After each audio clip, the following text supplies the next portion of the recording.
বঙ্গতরু মানেই উৎসব। বঙ্গতরু মানেই খাওয়া দাওয়া। বঙ্গতরু মানেই গান বাজনা। বঙ্গতরু মানেই বন্ধুত্ব।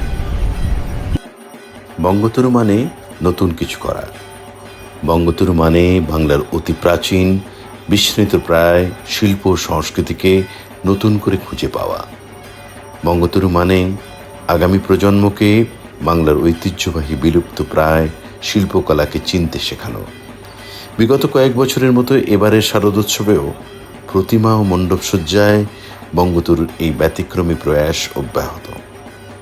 তাই সুদূর প্রবাসে বঙ্গতরুর এই প্রতিমা ও মণ্ডপসজ্জায় বাংলার লোকশিল্পের দৃষ্টিনন্দন উপস্থাপনার আস্বাদ গ্রহণ করতে আপনাদের সকলকে জানাই সপরিবার সাদর আমন্ত্রণ।